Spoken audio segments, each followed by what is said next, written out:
दोस्तों, ईरान और अमेरिका की टोक फेल हो जाने के बाद में डोनाल्ड ट्रंप ने एक अजीबोगरीब अपनी नेवी को ऑर्डर दे दिया है। जिस रास्ते को ईरान पिछले 40 दिनों से बंद करके बैठा हुआ है, वहां पे माइंस बिछा के बैठा हुआ है। अब उसी रास्ते के सामने में डोनाल्ड ट्रंप ने अपनी नेवी को आदेश दिया है, तुम भी उस रास्ते को ब्लॉक करके बैठ जाओ, हम भी ईरान के ऑयल टैंकरों को यहाँ से नहीं जाने देंगे। लेकिन डोनाल्ड ट्रंप को कौन समझाए दोस्तों? डोनाल्ड ट्रंप कोई भी लॉजिकल बातें या कॉमन सेंस वाली बातें नहीं कर रहा है। इन लॉजिकल चीजें डोनाल्ड ट्रंप अभी कर रहा है क्योंकि उसको समझ में नहीं आ रहा है कि हम क्या करें जिससे ईरान घुटनों पे आ जाए। अब डोनाल्ड ट्रंप ने अपनी नेवी को आदेश दे दिया है कि तुम भी रास्ते को ब्लॉक करके बैठ जाओ ईरान के ऑयल टैंकरों को रोकने के लिए, ईरान की इकोनॉमी को तबाह बर्बाद करने के लिए ये कदम डोनाल्ड ट्रंप ने उठाया है। लेकिन जो डोनाल्ड ट्रंप ने प्लान बनाया है ये पूरी तरीके से फेल हो जाएगा क्योंकि ईरान पैसों के लिए ये जंग नहीं लड़ रहा है, वो अपनी इकोनॉमी को बचाने के लिए ये जंग नहीं लड़ रहा है, बल्कि वो अपनी साख को बचाने के लिए जंग लड़ रहा है, अपने देश को बचाने के लिए जंग लड़ रहा है, ना कि पैसे कमाने के लिए या अपनी इकोनॉमी बचाने के लिए ये जंग लड़ रहा है। डोनाल्ड ट्रंप को कुछ भी समझ में नहीं आ रहा है। जो डोनाल्ड ट्रंप ये बोल रहा है कि दुनिया की सबसे शक्तिशाली नौसेना किसी की है तो वो अमेरिका की है, तो फिर डोनाल्ड ट्रंप अपनी नौसेना को इस्तेमाल करके क्यों नहीं हार्मूज के रास्ते को खुलवा देता? क्यों अब उसने ऑर्डर दिया है रास्ते को ब्लॉक करने के लिए?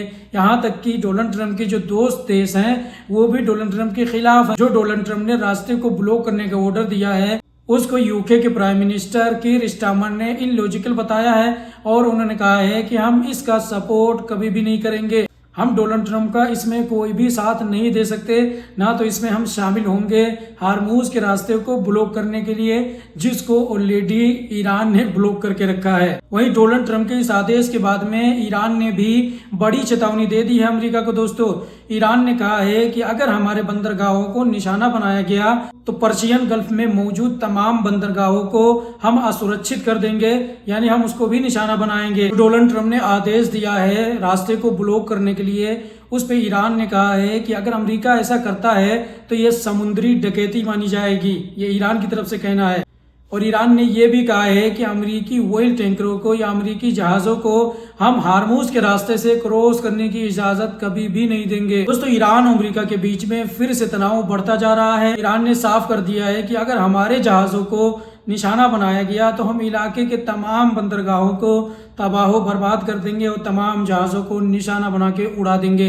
ये बहुत बड़ी धमकी है दोस्तों ईरान की तरफ से, और ईरान जो भी कहता है वो करता है। 40 दिनों की जंग में ईरान ने जो जो वादे किए हैं, जो जो ईरान ने मीडिया पे बोला है, वो सारी चीज़ें उसने करके दिखाया है। अमेरिका के जैसा नहीं कि डोनाल्ड ट्रंप हर 2 मिनट के बाद में एक नया ट्वीट करता है और अपने बयान को बदलता रहता है। दोस्तों, स्पेन ने एक बार फिर से अमेरिका को झटका दिया है क्योंकि ये अमेरिका के अलाई हैं। दोस्तों, ये नाटो के हिस्सा हैं। स्पेन और अमेरिका और यूके और जो यूरोपियन देश हैं ये सब नाटो का हिस्सा हैं। लेकिन जो देश अमेरिका के साथ में पहले चल रहे थे, अब वो सारे देश चीन की तरफ भाग रहे हैं, चीन से मदद मांग रहे हैं, चीन से दोस्ती करने की बातें कर रहे हैं। कह रहे हैं, स्पेन कह रहा है कि दुनिया चाइना के बगैर कुछ भी नहीं है, चाइना का दुनिया के अंदर होना बहुत जरूरी है, दुनिया को चाइना की बहुत ज्यादा जरूरत है और अब हम चाइना के साथ में अपने रिश्ते मजबूत करेंगे। यूरोप भले ही मैप के अंदर छोटा दिखता हो, लेकिन अगर यूरोप यूनाइट हो जाए तो दुनिया की सबसे बड़ी ताकत बन के उभरेगी। ये कहना है स्पेन के प्रधानमंत्री का। दोस्तों, नाटो मेंबर के अंदर एक वोटिंग हुई थी जिसमें ये डिसाइड किया जा रहा था कि सारे देश मिलके, जो नाटो का हिस्सा हैं, सारे देश मिलके स्टेट ऑफ हार्मूज के रास्ते को जबरदस्ती खुलवाएं। तो उस पे स्पेन ने वीटो कर दिया था, यानी स्पेन ने मना कर दिया और रोक दिया इस मीटिंग को।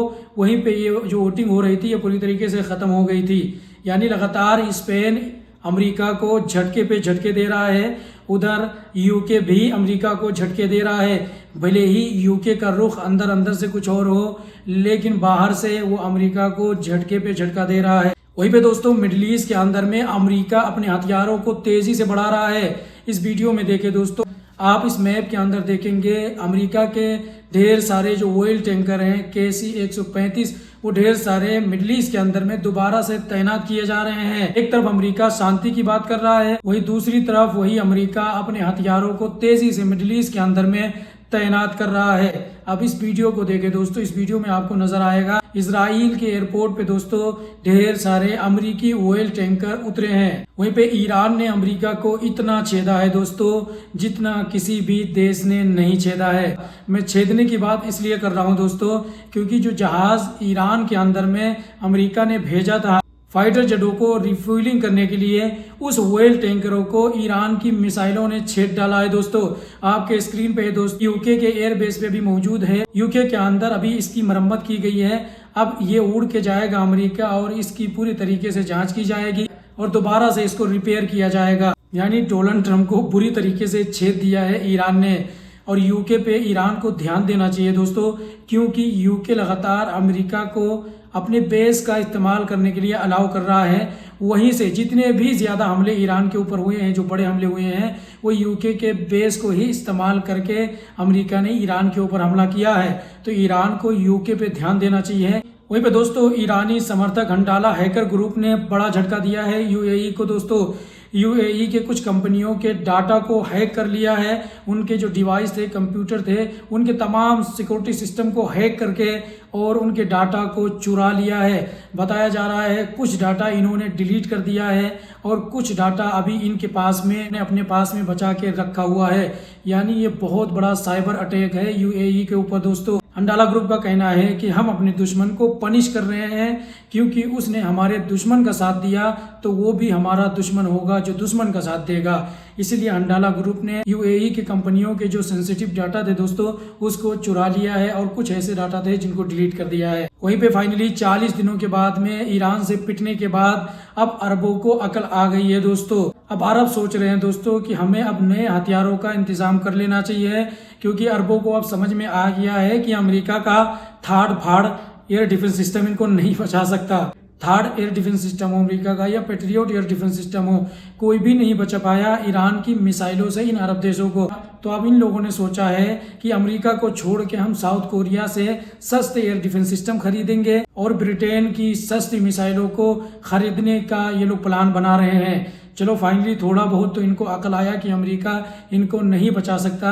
अमेरिका का सिर्फ भौकाल है और अंदर से अमेरिका पूरी तरीके से खोखला है। इनको अब समझ में आ गया है। फाइनली जो ईरान ने सोचा था कि अरब और अमेरिका के बीच में फूट डाल दिया जाए और अमेरिका यहाँ से निकल जाए, उसके हथियारों को कोई ना खरीदे, तो इस मकसद में ईरान कामयाब हो गया है। अब अरब सोच रहे हैं कि दूसरी कंट्रियों से सस्ती मिसाइलें ली जाए, क्योंकि अमेरिका के महंगे पेट्रियोट एयर डिफेंस सिस्टम हमें नहीं बचा सकते हैं। वहीं पे दोस्तों IRGC ने एक ड्रोन वीडियो शेयर किया है जिसमें आप देखेंगे किस तरीके से ईरान पूरे हार्मूज के रास्ते को कंट्रोल करके रखा है। ड्रोन से पूरे समंदर का निगरानी कर रहा है। कोई भी परिंदा वहां पे पर नहीं मार सकता। ईरान ने पहले ही वार्निंग दे दिया था कि अगर कोई इंटर होने की कोशिश करता है तो हम उसको सीधा उड़ा देंगे। वहीं पे दोस्तों कनाडा ने भी अमेरिका को बड़ा झटका दिया है। जो 70% मिलिट्री डिफेंस बजट था वो पहले कनाडा अमेरिका को देता था, लेकिन अब अमेरिका को नहीं देगा। वो 70% कट आउट कर रहा है। ये बड़ा झटका है अमेरिका के लिए, क्योंकि अब ऐसा वक्त आ गया है कि अमेरिका का साथ देने के लिए कोई भी देश आगे नहीं आ रहा है। वहीं पे दोस्तों जो मैंने आपको पिछली वीडियो में बताया था कि चाइना ईरान को हथियार देने वाला है, ईरान को एयर डिफेंस सिस्टम ट्रांसफर करने वाला है किसी तीसरे देश के जरिए।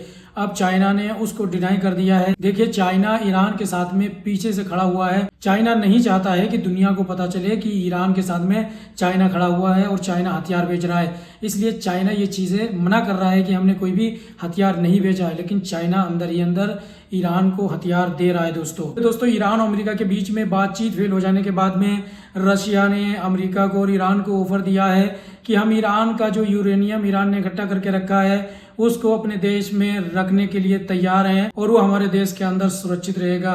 यानी रशिया ने ऑफर दे दिया है अमेरिका और ईरान को। अब देखने वाली बात होगी क्या ईरान और अमेरिका इस पे रेडी होते हैं कि नहीं होते हैं, ये तो वक्त बताएगा। वहीं पे दोस्तों अभी मैंने आपको बताया कि अमेरिका ने जो ऑर्डर दिया है हार्मूज के रास्ते को ब्लॉक करने का, यूके, स्पेन, अब चाइना ने भी इसकी निंदा कर दी है। बोला है कि ये इलॉजिकल है, कोई भी इसमें कॉमन सेंस वाली बात नहीं है। जो रास्ता पहले से ही ब्लॉक पड़ा हुआ है उसको अब अमेरिका दोबारा ब्लॉक करने की बात कर रहा है। ये बेहद बेतुकी चीजें हैं जो डोनाल्ड ट्रंप अभी कर रहे हैं। यानी हर देश डोनाल्ड ट्रंप के खिलाफ में है इस वक्त में। बाकी आप लोग क्या कहना चाहेंगे दोस्तों, कमेंट में जरूर बताएं। इस वीडियो को शेयर करें, चैनल को सब्सक्राइब, पेज को फॉलो नहीं किया है तो आप लोग जरूर करें दोस्तों।